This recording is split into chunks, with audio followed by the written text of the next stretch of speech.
Hello, bachcho. Let's see the question. So the question says, according to Aufbau principle, the correct order of energy of 3D, 4s, and 4p orbital is option A 4p less than 3d less than 4s, option B 4s less than 4p less than 3d, option C 4s less than 3d less than 4p, and option D 3d less than 4s less than 4p. तो चलिए सबसे पहले देखते हैं इस question का की concept क्या होगा। तो देखिए क्वेश्चन में हमको क्या पूछा गया कि अब्बाव प्रिंसिपल के हिसाब से 3d, 4s और 4p ऑर्बिटल के एनर्जी ऑर्डर क्या होगा। तो इस क्वेश्चन का की कॉन्सेप्ट होगा अफबाव principle. So orbitals according to Upper principle क्या होगा? Orbitals having lower n plus l value will have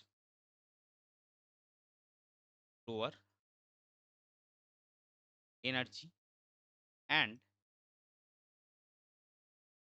lower energy। और दूसरा क्या होगा, अगर आपका n plus l value same हो जाता है, if n plus l value is same,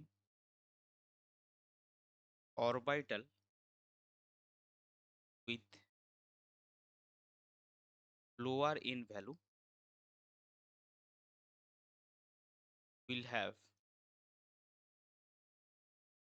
lower energy. अभी हमारे पास क्या क्या ऑर्बिटल है, 3d 4s और 4p। तो 3d 4s 4p। सो 3d का n क्या है 3, p के लिए l क्या होगा आपका 2, सो n प्लस l आपका क्या होगा, n प्लस l आपको 5। 4s के केस में n वैल्यू क्या है 4, s के लिए l वैल्यू क्या होगा 0, सो n प्लस l आपका होगा 4।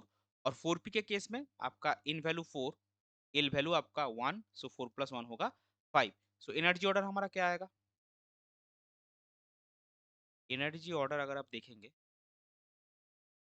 ये n प्लस l वैल्यू है, एनर्जी ऑर्डर आपका आएगा देखिए 4s का n प्लस l वैल्यू सबसे कम है 4, तो सबसे कम होगा 4s। देन 3d और 4p में दोनों केस में n plus l value same है, लेकिन 3d के केस में आपका n वैल्यू कम है।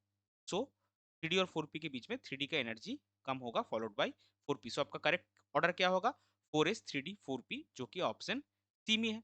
तो इस पर्टिकुलर क्वेश्चन के लिए आपका करेक्ट फाइनल आंसर हो जाएगा option C, that is the energy order is 4s less than 3d less than 4p। I hope you understood it well. Best of luck, thank you.